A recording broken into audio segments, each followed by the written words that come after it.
Queridos, Deus abençoe. Fique de pé, continue de pé, não sente, porque nós vamos aqui já iniciar, né?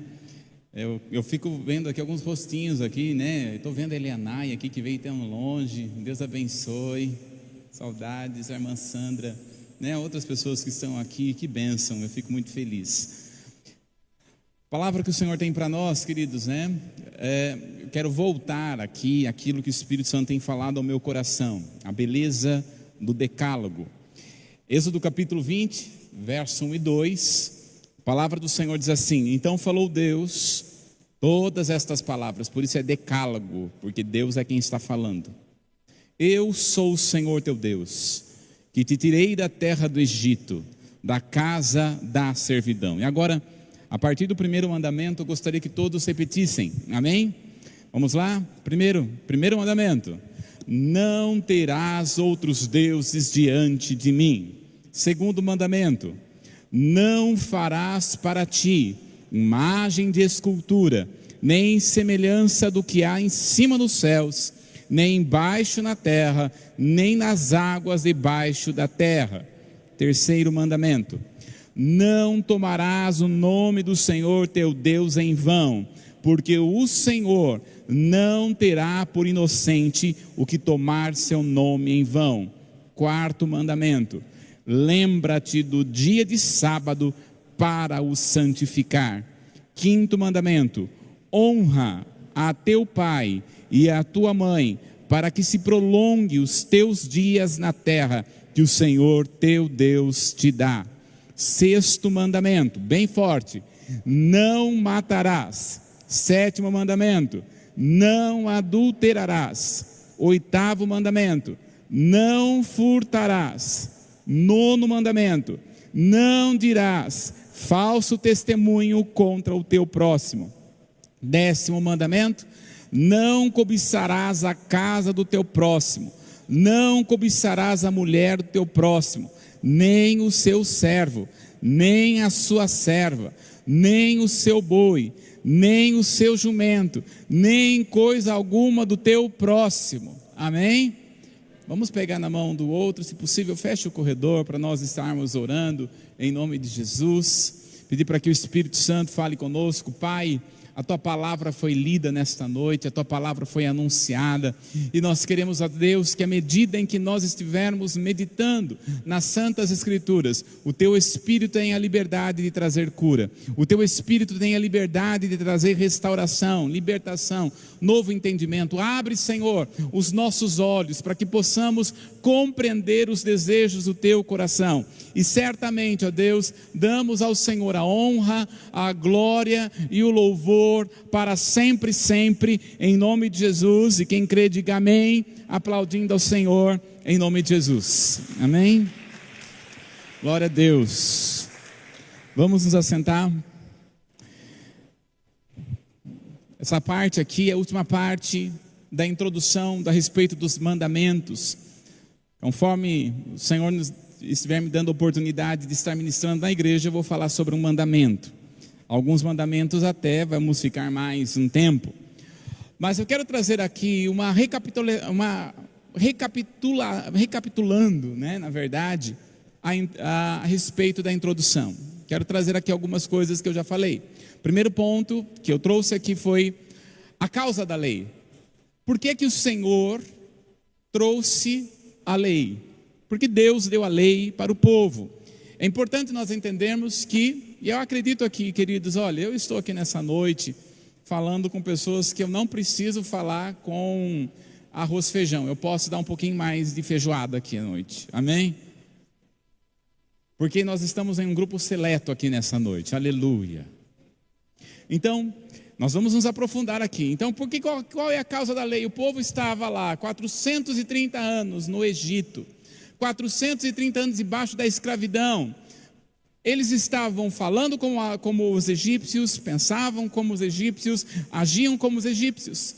Quando eles saíram do Egito, da escravidão, eles precisavam mudar a sua forma, até mesmo mudar o seu pensamento de escravo para a liberdade. E é por isso que a palavra nos ensina: que quando nós aceitamos a Jesus, nós precisamos mudar a nossa mentalidade. Deus não nos fez para estarmos com a mentalidade de escravo. Você e eu somos livres, somos libertos, não precisamos mais viver como as coisas e a forma do mundo, amém? Então, a causa da lei foi porque o povo estava precisando, e mais, vimos que a lei foi dada porque o povo pediu, e não porque Deus quis. A lei foi dada porque havia um clamor do povo pedindo ao Senhor, pois eles estavam acostumados a viver debaixo da lei, a viver debaixo de regras religiosas. É por isso então Deus começa a estabelecer a lei, uma lei que eles mesmos não podiam cumprir, porque tem uma causa a lei. Então nós trouxe aqui a segunda causa, a segunda introdução: Cristo e a lei. Qual é o propósito da lei? Apontar para Cristo. Qual é o propósito da lei? Veja, está na tela. O propósito da lei é revelar as algemas. O fato de saber das algemas não vai libertar delas. Então, quando Deus começa a trazer os 10 mandamentos, e nós vamos focar aqui nos 10 mandamentos, mas na verdade são 613 leis. O propósito das 613 leis é revelar as algemas, mostrar onde é que o povo estava preso, mostrar onde estavam as cadeias que eles estavam vivendo. Agora, a lei revela as algemas, mas não tem poder de libertar delas. Porque a lei ela só aponta: não adulterarás. Mas como é que a pessoa não vai adulterar? Aliás, a Bíblia vai dizer assim: não cobiçarás. E o não cobiçar significa, querido, se você olhar no cabelo de alguém e falar: nossa, que cabelo bonito, você já pronto, já cobiçou. Errou o mandamento. Você olhar e falar assim: nossa, que casa bonita daquela pessoa, pronto, já cobiçou. São coisas inerentes ao ser humano. Como é então? A lei ela aponta as algemas, mas ela não aponta como trazer a libertação das algemas. Por isso, Jesus é que nos liberta. Ele quebra as cadeias para vivermos em liberdade, para assim cumprirmos a lei do Senhor. Olha o que a palavra do Senhor fala em Gálatas, no capítulo 5, no verso 1, ele diz: para a liberdade Cristo nos libertou. Permanecei, pois, firmes, não vos dobreis novamente a um jugo de escravidão. Olha só, como que a palavra do Senhor ela nos ensina, de que a lei ela aponta a respeito do pecado, ela aponta a respeito de onde estão as algemas, mas ela não traz para o homem a libertação. O único que pode trazer a libertação para que o homem possa viver de forma digna diante de Deus é por meio de Jesus. Hoje então, quero trazer a terceira e última parte da introdução, antes de entrar realmente na lei, que nós vamos começar a partir do ano que vem. Introdução da parte 3, a lei escrita em nosso coração. Vimos aqui, tem todos os 10 mandamentos, e nós vamos ver a importância dos 10 mandamentos, porque são 613 leis, divididas em 5 partes, mas o principal que a Bíblia vai trazer para nós, principalmente no Novo Testamento, é a respeito dos 10 mandamentos. A pergunta então, quero fazer 2 perguntas. Primeira pergunta é: por que devemos estudar os mandamentos? Por que nós devemos nos focar no Velho Testamento? Tem muita gente que fala assim: eu não gosto do Velho Testamento, porque é difícil de entender. Gosto mais do Novo. Realmente, nós devemos focar bastante os nossos olhos no Novo Testamento. Mas nós não podemos ficar somente no Novo Testamento. Não existe novo sem a causa do Velho. Portanto, nós devemos estudar muito o Velho Testamento. Agora, por que então nós devemos estudar os 10 mandamentos? Os mandamentos. Primeiro motivo: a ignorância geral. Realmente existe uma ignorância do povo. Por exemplo, quando você olha para o McDonald's, o lanche do McDonald's. Vocês lembram lá os 7 ingredientes que tem no McDonald's, no lanche, no Big Mac? Vocês estão lembrados? Se você não lembra, eu vou ajudar você. 2 hambúrgueres, alface, queijo, molho, um molho especial, cebola, picles, que mais? E um pão com gergelim. Está vendo que vocês sabem? Então, são 7 são os ingredientes que tem no lanche do Big Mac. Agora, quais são os 10 mandamentos mesmo? Que acabamos de ler? Será que nós conseguimos lembrar? Será que nós sabemos mostrar de cor e salteado os 10 mandamentos? Por quê, queridos? Porque existe uma ignorância a respeito do estudo dos 10 mandamentos. A palavra do Senhor mostra uma promessa para aqueles que meditam na lei do Senhor. Em Josué, no capítulo 1, no verso 8, a palavra do Senhor diz: não se aparte da tua boca o livro desta lei, antes medite nela de dia e de noite, para que tenhas cuidado de fazer tudo quanto nela está escrito, porque então, olha a promessa, farás prosperar o teu caminho e serás bem sucedido. Nós meditamos muitas vezes no Big Mac, mas não meditamos nos 10 mandamentos. Há uma promessa do Senhor, nenhuma de suas promessas caíram. A palavra do Senhor está falando que aquele que medita nos mandamentos do Senhor, aquele que procura e tem cuidado de fazer tudo quanto está nele escrito, este é o caminho para a prosperidade.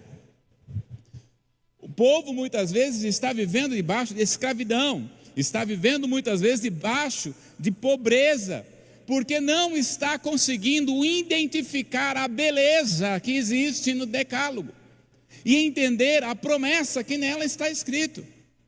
Portanto, o Senhor está falando, medita. O que é a palavra meditar? Já viu uma vaca ruminando? Já viu uma vaca ruminar? Pois é, a palavra meditar no hebraico é ruminar. Significa você pensar, você trazer de volta, ler a palavra e trazer de volta, ler a palavra e trazer de volta. Tudo o que nós devemos fazer, que o Senhor está falando é, medita nos 10 mandamentos. Busca viver de acordo com os 10 mandamentos.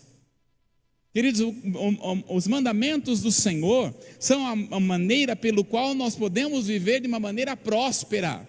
Essa é a promessa que o Senhor fala. Josué 1:8. Medita. Então, por que muitas pessoas acabam não conseguindo identificar e lembrar? Queridos, eu gostaria muito, tanto você como eu, nós tivéssemos na nossa mente, mais do que os adventistas, porque se você pega um adventista e pergunta para ele qual é a primeira lei, ele sabe, qual é a segunda lei, ele sabe, quarta lei então, ele sabe de cor salteado, lembra-te do dia de sábado. Você pergunta para o adventista, ele sabe. Como é que você e eu, que somos numa igreja onde prega a palavra do Senhor, vive a liberdade do Espírito, não sabe falar a respeito dos 10 mandamentos? E o que se realmente significa a respeito disso? Eu faço um desafio para que no próximo ano você possa memorizar os 10 mandamentos. Memoriza, coloca a sua mente, enche a sua mente com a palavra de Deus, amém? Então nós precisamos identificar aqui que existe uma ignorância geral. Segundo ponto, por que nós devemos estudar os 10 mandamentos? É instrução histórica da igreja. Quando nós olhamos para a história da igreja, e aqui é uma diferença, queridos. Há uma diferença entre sola escritura e nua escritura. Vocês estão lembrados, alguns anos atrás, aqui na igreja, quando fomos fazer a festa, comemorar o protestantismo, nós tivemos aqui cada domingo uma ministração e foi falado sobre a sola escritura.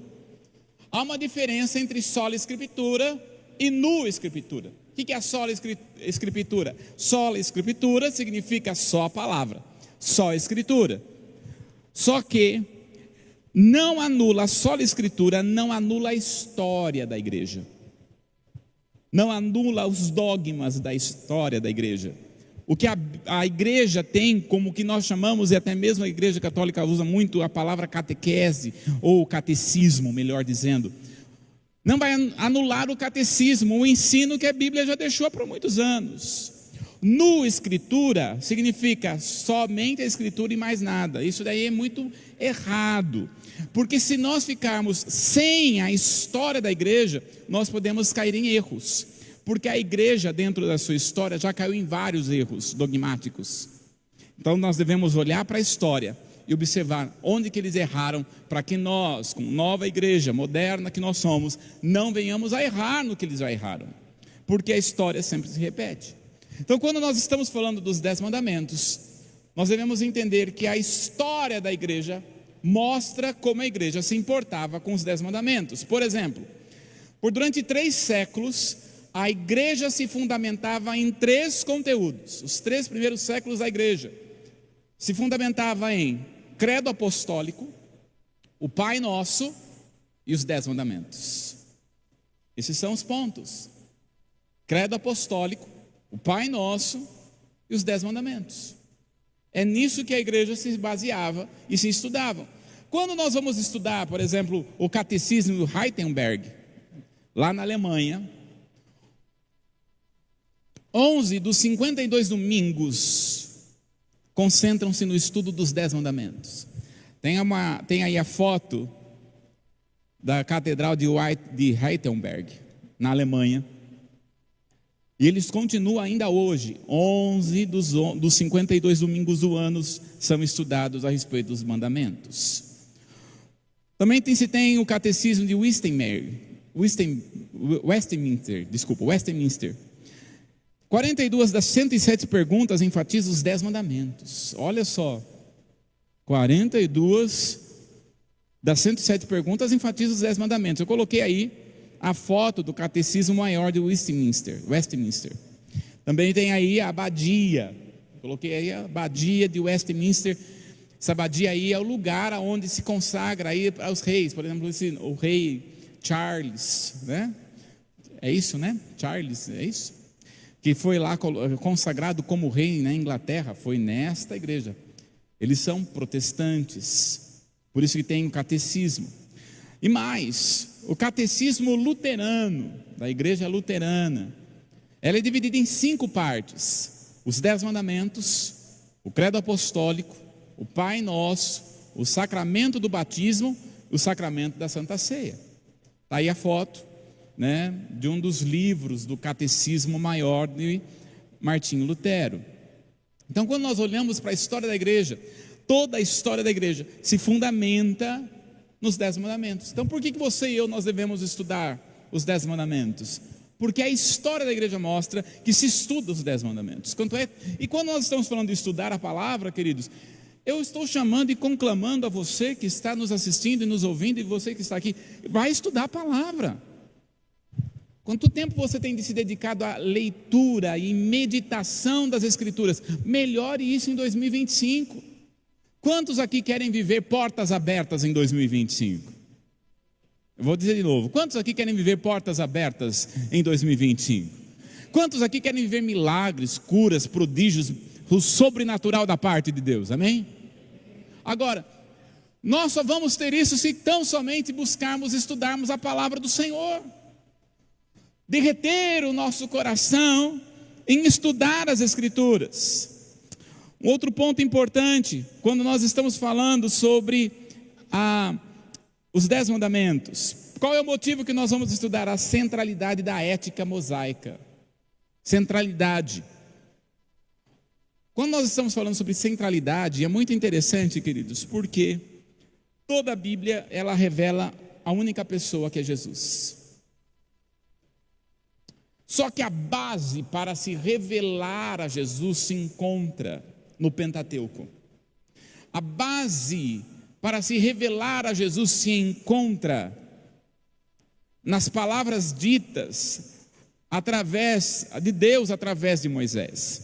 Portanto, olha só, os mandamentos são claros e definitivos, padrões absolutos de certo e errado. Os mandamentos do Senhor não tem meio termo.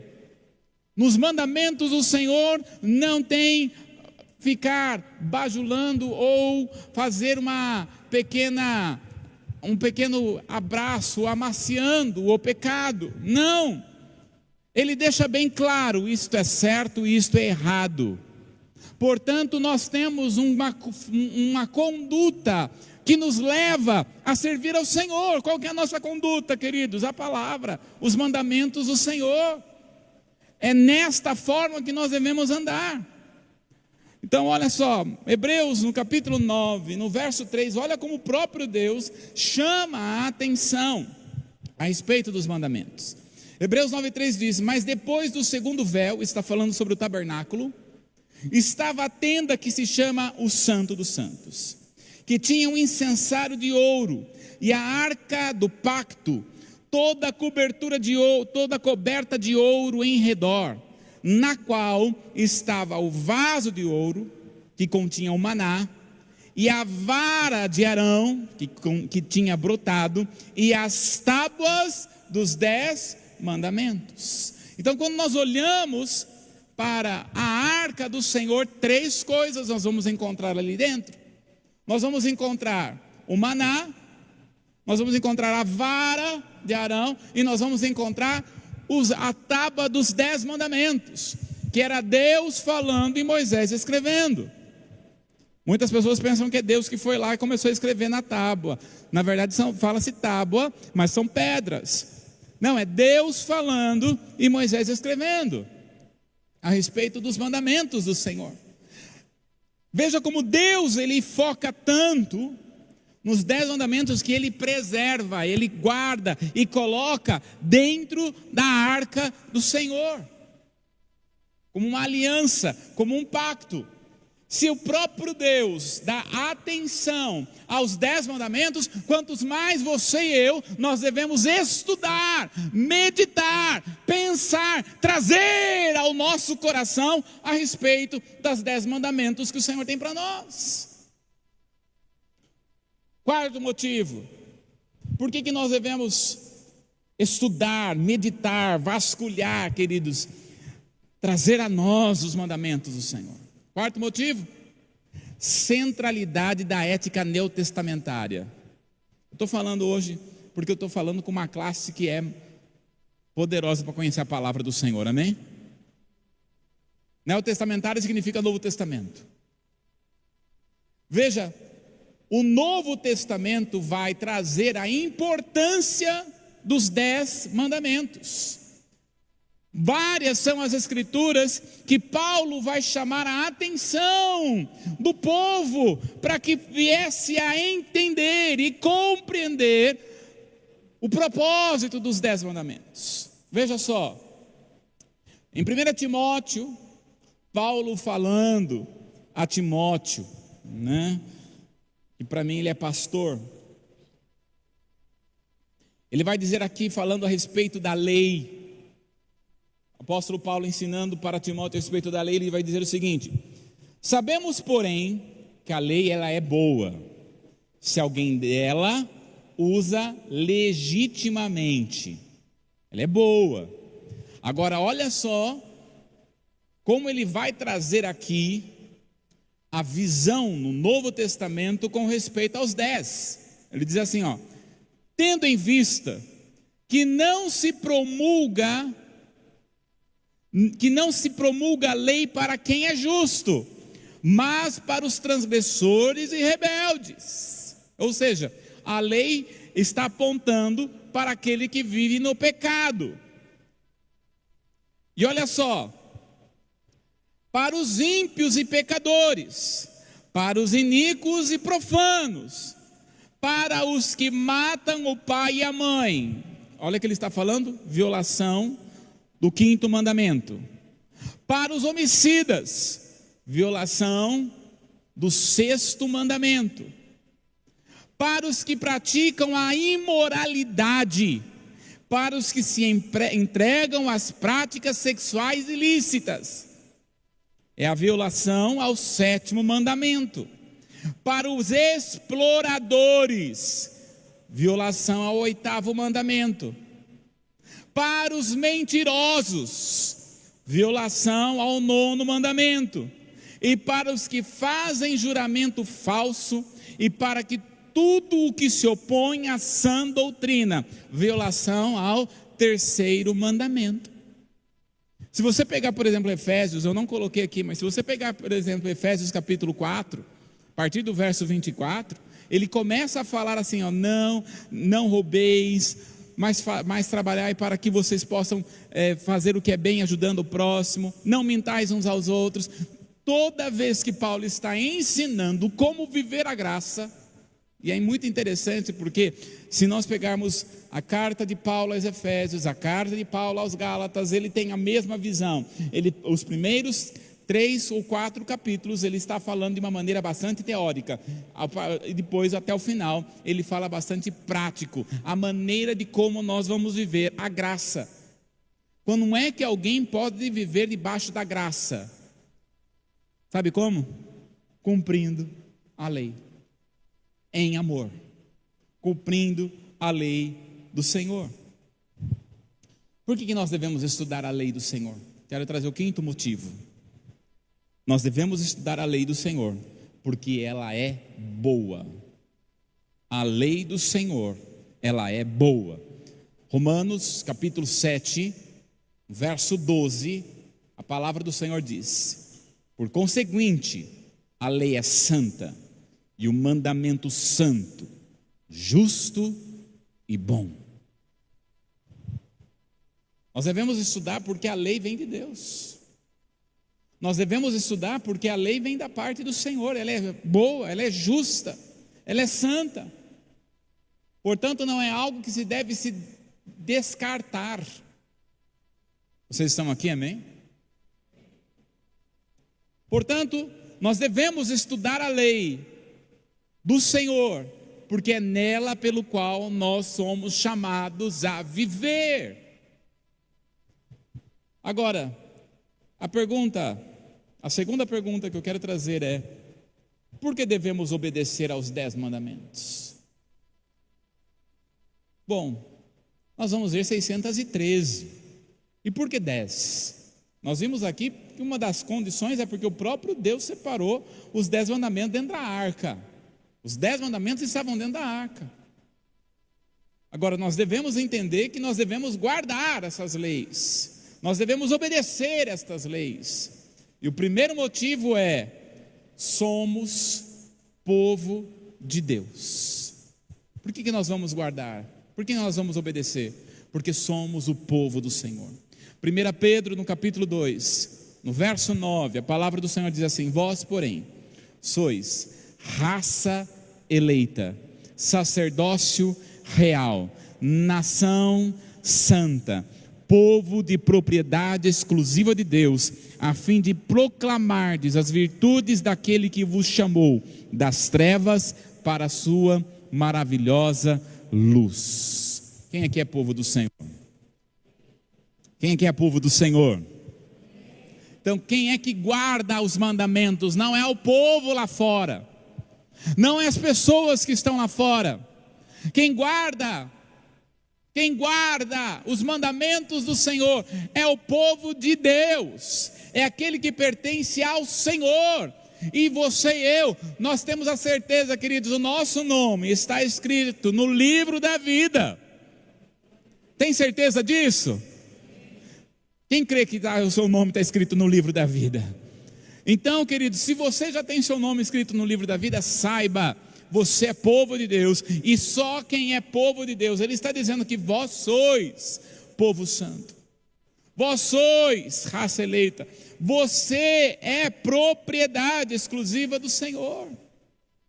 Então nós devemos guardar os mandamentos, porque nós somos o povo de Deus.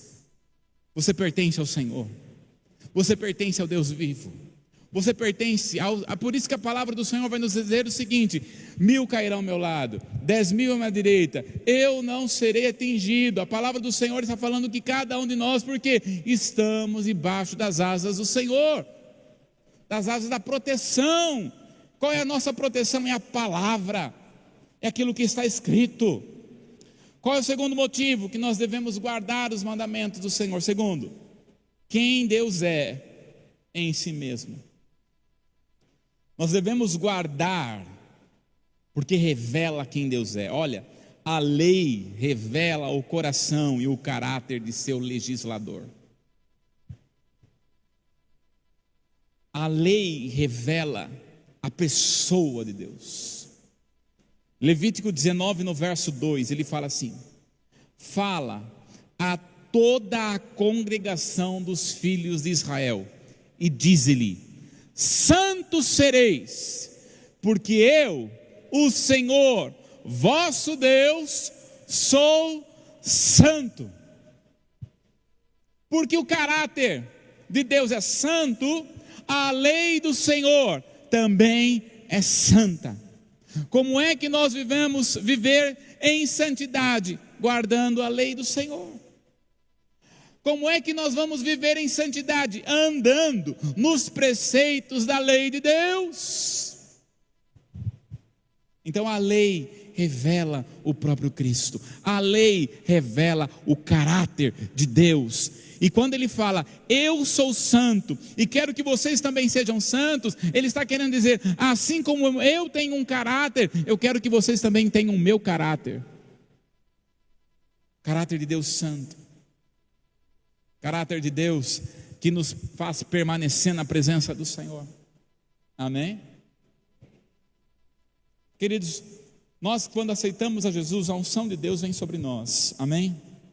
A palavra do Senhor fala que somos revestidos da unção de Deus, o Santo, que é o Espírito Santo, ele habita em nós. Então quando nós aceitamos a Jesus, o Espírito Santo habita em nós. O que vai manter a unção de Deus em nossas vidas? Duas coisas: caráter e santidade. O que vai fazer com que você e eu venhamos a ser separados para estarmos na presença de Deus? Caráter e santidade. E o caráter de Deus se expressa através da sua santidade. Por isso que toda palavra que sai da boca de Deus não volta para ele vazia, porque ele tem caráter em dizer sim, sim, não, não. Ele tem caráter de dizer pode e não pode. Por isso, Deus não é como aquela pessoa que fala assim para você, né? Amanhã eu vou lá na sua casa e depois não aparece. Conhece pessoa assim? Amanhã eu estou lá na sua casa. Aí você prepara a sua casa, faz um lanche, arruma a sua casa, limpa a sua casa, deixa a sua casa cheirosinha. E a pessoa não aparece, nem vai, nem fala porque não foi. Deus não é assim. Ele mantém a sua palavra. Ele mantém o que ele mesmo disse. E queridos, e se Jesus disse que ele iria voltar, é porque ele vai voltar. Amém? Porque ele cumpre toda a sua palavra. Ainda não terminou este ano, e a palavra do Senhor que ele tem para a sua vida ainda vai cumprir sobre a sua vida, sobre a sua casa e sobre a sua família. Ainda não terminou.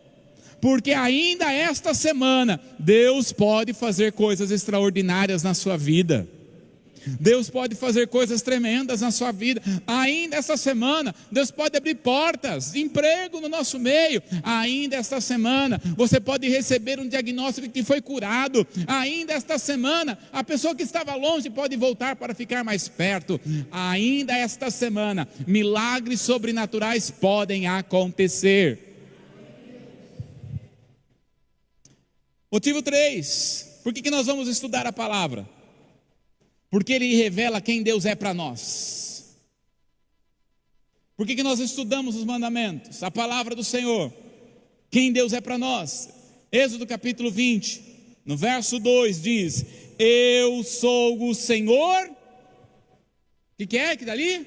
Eu sou o Senhor, teu Deus, que te tirei da terra do Egito, da casa de servidão.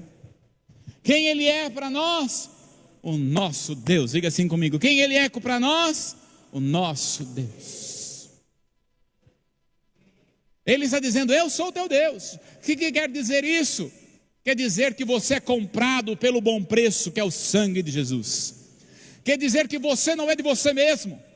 Quer dizer que você não pode viver da maneira como quer, da forma como quer, do jeito que você quer. Ele diz: eu sou o Senhor, teu Deus, aquele sobre qual te comprou. Você não pense que você pode, vou viver do jeito que eu quero, da forma que eu quero. Vai não, vai não. Hoje mesmo eu estava assistindo um pregador, e ele aceitou Jesus. Ele estava em Portugal, ele estava todo paraplégico, não podia sair da cama, e lá mesmo em Portugal, quando ele estava nessas condições, chegou uma pessoa, falou de Jesus para ele, e ele aceitou Jesus, e Deus começou a trazer cura para ele, e lá no hospital mesmo, ele começou a receber, porque ele ficou muito tempo no hospital, começou a receber discipulado, ministrar, e Deus começou a curar ele, a agir de forma sobrenatural na vida dele, e Deus começou até mesmo a usar a vida dele para trazer cura para as pessoas que estavam naquele hospital. De repente ele saiu do hospital, depois de 2 anos de hospital, ele foi e começou a contar o testemunho em algumas igrejas, e aí um irmão viu que ele estava indo testemunhar em várias igrejas, e falou: olha, eu vou te dar um carro, e ele era muito jovem, ele disse que tinha por volta dos seus 22 anos, ele falou: uau, Deus me deu um carro. Ele entrou no carro, e começou a ir para um lugar, para o outro, e para o outro, e ele falou assim: ai, como é bom ter carro, ter liberdade. 2 anos no hospital, e começou para tudo quanto é lado, e aí ele começou a parar de ministrar a palavra, começou a parar de dar testemunho, porque queria ficar andando de carro de baixo para cima, para baixo, de noite e dia. Aí o Senhor ministrou no coração dele: por que você está fazendo isso? Eu te curei para pregar a minha palavra. Senhor, mas eu fiquei 2 anos ali preso. Senhor, me deixa andar um pouquinho, me deixa ir um pouquinho para lá, para cá. Eu não quero ser um pássaro. Ele diz essa expressão, né? Eu não quero ser um pássaro em uma gaiola. Tá bom. E ele disse: Deus falou: tá bom, então não vai ser um pássaro na gaiola. No outro dia ele estava na casa dele. Quando ele foi levantar, na hora que ele levantou, foi virar da cama. Na hora que ele virou, sentiu um estralo na perna, quebrou a bacia. Aí ele falou: Deus, o que está acontecendo comigo? Ele falou: você não é um pássaro que não quer ficar na gaiola? Fala alguma coisa aí. Ou seja, queridos, nós não somos em nós mesmos. Há um compromisso com o Evangelho. Você tem que ter um compromisso com a palavra do Deus vivo. Tem que ter um compromisso com Deus. Deus não está procurando a quem usar. Deus não está procurando aquele que vai usar o nome dele, vai ser curar pessoas e libertar pessoas, que é maravilhoso, que é tremendo e deve acontecer. Deus está procurando pessoas aprovadas, obreiros aprovados. Por isso ele está dizendo aqui: eu sou o Senhor, teu Deus, você é meu, você é meu. Quantos aqui vão para o céu? Então você não é de você, porque até o seu destino não é você que determina, é o Senhor que determinou qual é o seu destino. É o céu, é o Senhor teu Deus. Larga a mão de viver como você acha que tem que viver. Larga a mão pensando que você tem que fazer do jeito que você quer fazer. Não, é do jeito que Deus quer fazer. Quanto mais nós estamos perto de Deus, mais Deus vai pedir coisas para nós. É impossível aquele que está na presença do Senhor, o Senhor não pedir algumas coisas. Tem algumas coisas que eu falo assim: Senhor, o Senhor está sendo muito duro comigo. E o Senhor ministra no meu coração: mas você também não quer muito de mim? Quanto mais você quer de mim, mais eu terei de ter de você. É impossível nós andarmos com aquilo que Deus deseja para nós e não tivermos uma vida de renúncia. E nós temos que ser obedientes à voz do Espírito para saber o que Ele deseja. Ele é o Senhor teu Deus. Não é da sua maneira, Não é do seu jeito. E para isso você tem que ouvir a voz do Espírito. Quanto tempo você tem durado? Quanto tempo você tem estado para ouvir a voz do Espírito? Quanto tempo você tem buscado em silêncio, em solitude, para ouvir a voz do Espírito? O muito barulho e há muita coisa a fazer impede de ouvir a voz do Espírito. Quarto motivo, porque nós devemos estudar os 10 mandamentos. Deus nos concedeu liberdade. Palavra do Senhor, aliás, achei interessante esse dito. O que é liberdade? É participar dos benefícios de fazer o que deveríamos. O que é liberdade? É participar dos benefícios de fazer o que deveríamos. Palavra do Senhor em Êxodo capítulo 20, no verso 2, ele diz o seguinte: Eu sou o Senhor teu Deus, que te tirei da terra do Egito, da casa de servidão. Quem aqui saiu da terra do Egito? Quando eu falo Egito, não é Egito lá, terra, Egito. É do mundo, é do pecado, é das coisas que estão aí nessa terra. Quantos aqui saíram das trevas e foram e entraram na luz do Senhor? Foi o Senhor que te tirou de lá. Por que nós vamos estudar os mandamentos? Porque você é livre. Porque o Senhor te chamou para a liberdade. Meu irmão, você não pertence à terra do Egito. Você não pertence a esta terra. Não adianta você tentar ser deste mundo, porque até ser deste mundo você é esquisito. Tentar ser, porque tem gente que é assim, né?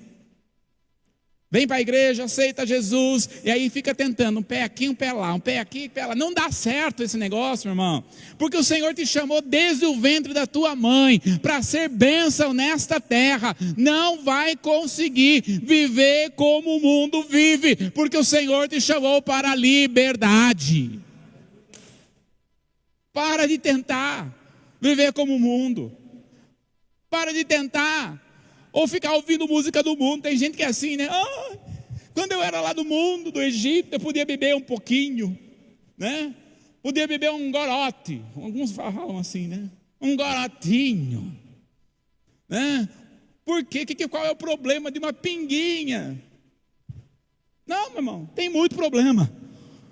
Você não foi chamado para isso. O Senhor te chamou para a liberdade. Aleluia.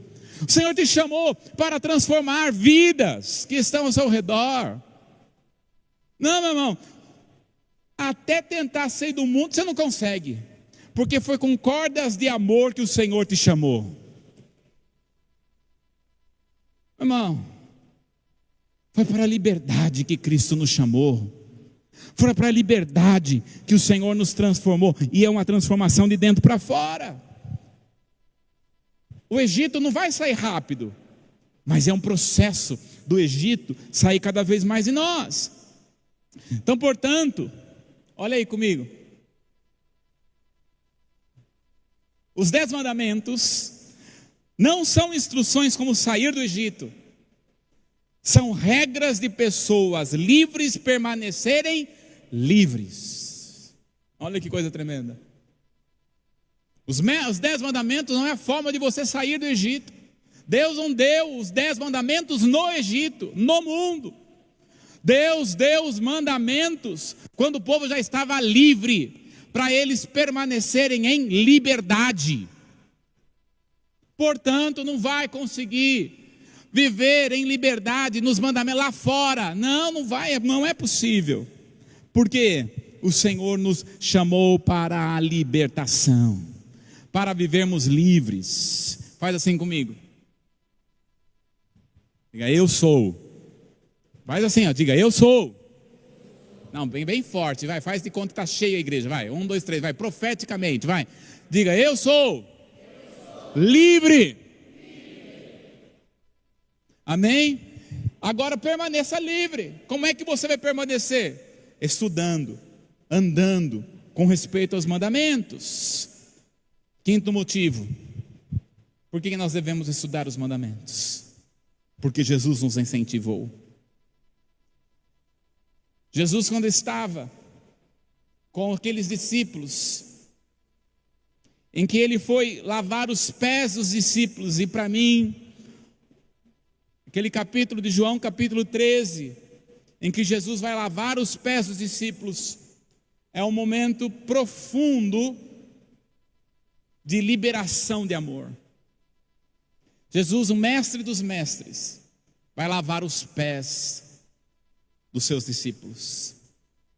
Naquele ambiente de amor, naquele ambiente de revelação, de humildade, Jesus vai chegar aos seus discípulos e vai dizer: se me ameis, se me amais, guardareis os meus mandamentos. Olha só, Jesus, ele não está falando aqui: provem para mim que vocês me amam, guardando os mandamentos. Ele não está falando isso. Jesus, ele demonstra amor. Jesus, ele revela o amor. Depois que Jesus revelou o amor e a humildade para aqueles discípulos, ele vai dizer: aquele que me ama. Ele não está falando para provar, ele está falando apenas uma consequência daquele que ama ao Senhor. Ele guarda os mandamentos de Deus. Queridos, que isso possa ecoar no nosso coração. A salvação não é a recompensa pela obediência, a salvação é a razão para a obediência.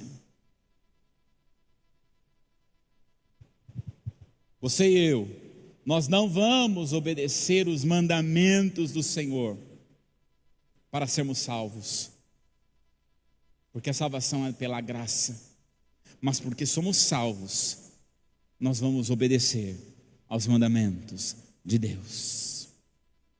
Agora, como obedecer os mandamentos do Senhor? Como é que nós vamos obedecer os mandamentos?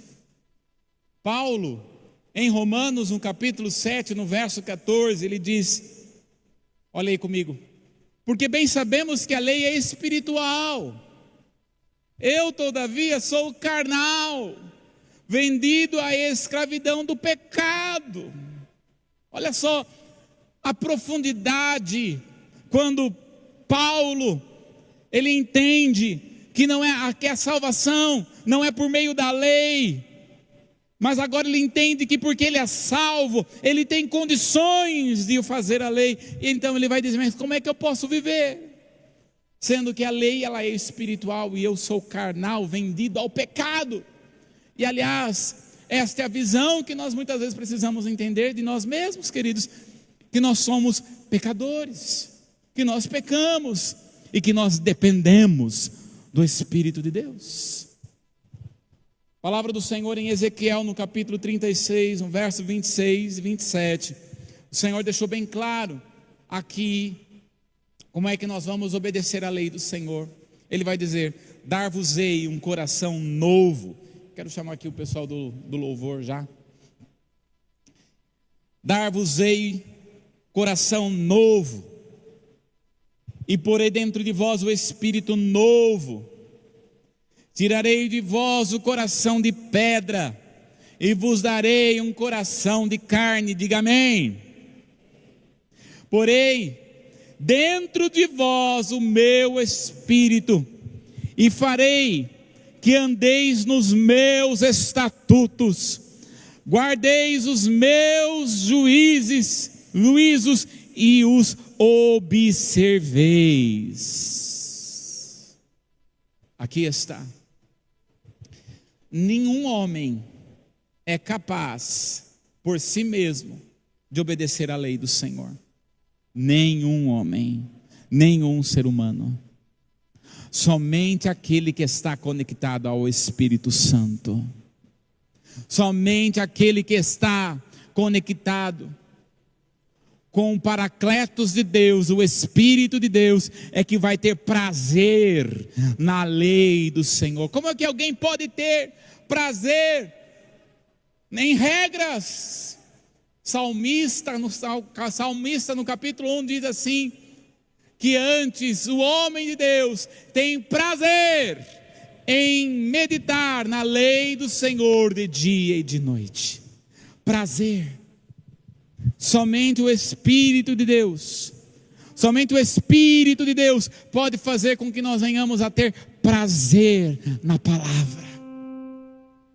Pergunto a você, você tem tido prazer na palavra? Tem tido prazer em meditar nas Escrituras?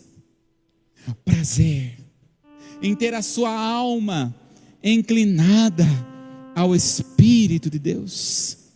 Olha só, Romanos capítulo 8, no verso 4, a palavra do Senhor diz: a fim de que o preceito da lei se cumprisse em nós, que não andamos segundo a carne, mas segundo o Espírito. Quem é que vai conseguir cumprir a lei? Aquele que começa a andar no Espírito de Deus. Aquele que começa e tem prazer nas dimensões que vem do Espírito Santo. Quando nós olhamos para a lei e identificamos que não somos aquilo que a lei pede, aquilo que a lei reclama, vem em nós um sentimento: eu preciso do Espírito Santo, eu preciso do Espírito de Deus. E a pergunta que o Espírito Santo, Ele me fez nesta manhã, ao meditar nesta palavra, nesse dia: você sabe depender do Espírito Santo? Você tem conseguido depender do Espírito Santo? Pode passar aí, meu irmão. Isso. Você tem dependido do Espírito de Deus na sua vida? Quando nós olhamos para as Escrituras e para a lei do Senhor, ela é uma advertência para que nós venhamos a compreender que nós dependemos do Espírito de Deus. O que é depender do Espírito Santo? Depender é saber o que precisa ser feito, mas não ter em si mesmo força e capacidade para fazer. Isso é dependência. Dependência do Espírito Santo é reconhecer que Ele é o que nos leva a viver o propósito de Deus em nossas vidas. A palavra do Senhor em Gálatas, no capítulo 5, no verso 16 diz: digo, porém, andai no Espírito, e jamais satisfareis a concupiscência da carne. Andar no Espírito é você olhar e dizer: eu vou dizer não à mentira, eu vou dizer não ao roubo, eu vou dizer não ao adultério, porque eu quero andar na dimensão do Espírito, eu quero andar na dependência do Espírito Santo. A minha carne pede, todo o meu ser pede o pecado, todo o meu ser pede as concupiscências da carne, toda a minha boca pede para falar a mentira, mas eu vou dizer não. E quando eu digo não, eu começo a andar na dimensão do Espírito.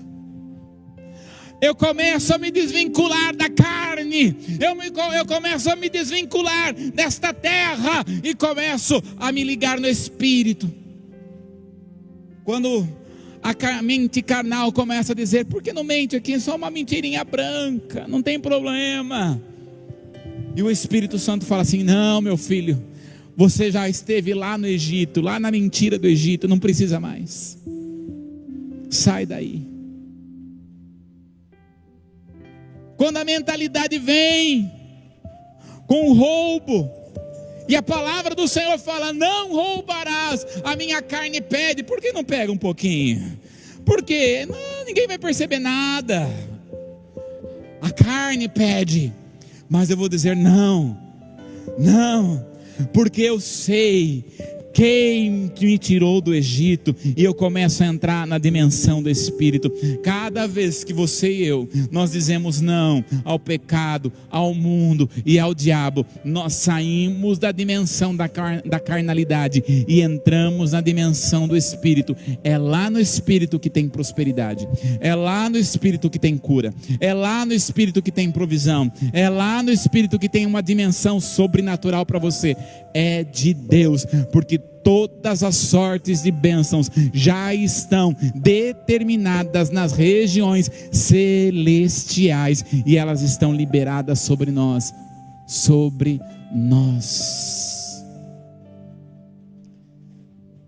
Gálatas capítulo 5, no verso 25 diz: se vivemos no Espírito, andemos também no Espírito. Como é que nós vamos viver os mandamentos do Senhor, querido? Só tem um jeito: rendendo-nos ao Espírito Santo, conseguiremos cumprir aos mandamentos do Senhor. Esse é o chamado que tem Deus para cada um de nós. Fiquemos de pé, em nome de Jesus. Eu gostaria de convidar você para vir todos aqui, vir à frente nesse momento. E eu quero pedir nós vamos estar fazendo uma oração. Eu quero que você pegue da mão do seu irmão, saia do seu lugar, venha para frente. E nós vamos adorar o Senhor.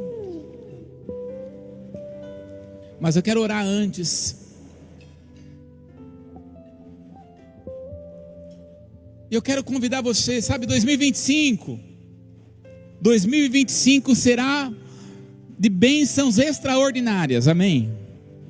Eu estou me preparando para 2025 ser mais próspero do que foi para mim em 2024.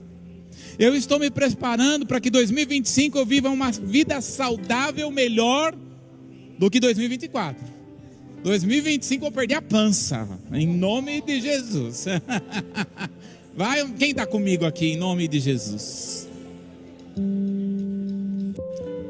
Eu creio, vou entrar 2025 debaixo da bênção. Mas sabe por que eu creio? Porque a palavra me garante que se eu ando no Espírito, todas as bênçãos estão liberadas sobre nós. Pegue na mão da pessoa, vamos fechar aqui os corredores, queridos. Não fique ninguém de fora, vamos todos aqui fechar. Em nome de Jesus, Pai bendito. Sabe, queridos, se renda à palavra. Em 2025, estude mais a palavra. Entra no IFC. E se você já fez o IFC, nós temos aqui a Clínica da Alma, temos aqui um estudo sobre Velho e Novo Testamento. Nos procura, se aprofunda na palavra, se aprofunda nas Escrituras. Não fique um crente macarrão. Conhece crente macarrão? Só vem de domingo, só abre a Bíblia e olhe lá de domingo. Não seja um crente mais assim, não. Seja diferente. Venha no culto de quarta-feira, você que pode, queridos, de quarta-feira orar ao Senhor, buscar a Deus.